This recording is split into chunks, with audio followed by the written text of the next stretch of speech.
You ask Tiger to solve. This deals with linear equations with one unknown. The final result is x equals -1/2. Let's solve it step by step. Simplify the expression.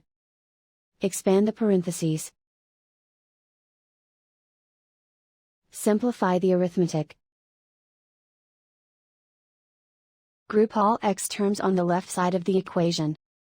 Subtract x from both sides. Group like terms. Simplify the arithmetic. Group like terms. Simplify the arithmetic. Group all constants on the right side of the equation. Add 6 to both sides. Simplify the arithmetic.